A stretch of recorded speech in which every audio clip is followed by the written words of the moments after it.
Not everything in Dreamweaver is handled visually, and for those of you that need greater scripting support, you're going to absolutely love what we're going to discuss in this video.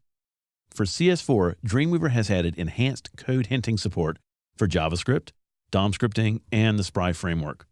This code hinting is available whether you're in a JavaScript document or in a script block within your HTML. The new code hinting support is very robust, available to you on both primitive JavaScript data types and on any user-defined functions, parameters, classes, class properties and methods, and variables that you might be working with. As you are working, Dreamweaver introspects both your code and any external JavaScript files referenced in your document. That gives you real-time code hinting support for any external JavaScript libraries that you might be working with, such as YUI, jQuery, and Prototype. The code hinting is dynamic, so changes made to external libraries will be reflected as you code. Now, for our example, we'll initialize a YUI calendar widget and then bind it with a Spry dataset found on our page. So here we have a working Spry master detail HTML dataset, and we want to bind a YUI calendar widget to it. Now, we're going to initialize one of these through code, but if you want to use one of these on your own, they are available for download from Adobe's site. Simply go up to the Applications toolbar, click on the Browse for Web Widgets, and you'll go out and find the YUI calendar widget. All right, so I'm going to switch over to Code View, and I want to scroll down and find where I'm initializing my Yahoo calendar widget. So it's almost finished here. We were initializing it, and we've got a few things going on. The last thing that we need to do is call the render function so that the calendar is drawn when our Show Calendar button is selected. And that's where code hinting is really going to come in handy. So I'm going to start coding. I'm just going to type in Yahoo dot. Now, as soon as I do that, you'll see code hinting starts coming up. This is all coming from our Yahoo library. Take a look on the right-hand side. You can actually see the documents where it's pulling these methods and properties and objects from.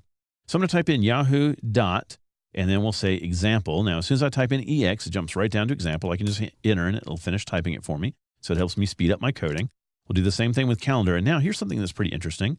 If I type in dot again, notice that one of the objects that comes up is cal1. Now, cal1 is something that I just got finished initializing right about 3 lines above that. So here we're seeing our dynamic introspection of the code. I initialized this variable 3 lines earlier, and here it is available to me as an object of our calendars.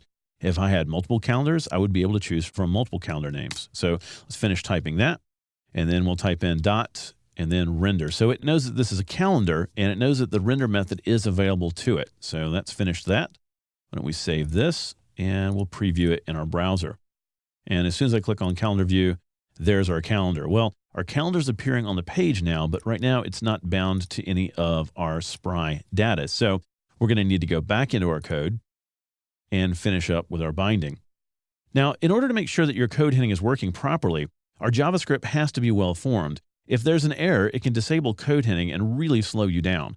To help you detect and correct these errors, Adobe has also added syntax error indicators that will display any detected errors by showing an information bar and highlighting the affected line. So let's go back up in our code to where we're initializing our HTML dataset. And I've got some code here that's going to help us bind the data. So I'm going to highlight this, and we'll uncomment this out. And as soon as I uncomment it out, Dreamweaver goes ahead and detects a problem, and it lets me know about this. So here we have an information bar up top that tells us there's a syntax error on line 35. Notice also that it's telling us that code hinting might not work until the error gets fixed. And line 35 highlights to let us know exactly where it's detected the error. Well, what's going on is I have 2 closing braces, and I certainly don't need that. So I'm going to go ahead and get rid of one of those, and you can see that the error highlighting goes away. Perfect. All right, so what we're doing here is we're taking advantage of the calendar widget's render stack. So we're adding another render to this, and we want to tie that to the selected row within our HTML dataset. Now I'm going to do that by a line above our render stack. I'm going to create a variable called dates, and in dates I need to store the information from our Spry dataset. Now, enhanced coding has been added for the Spry framework as well.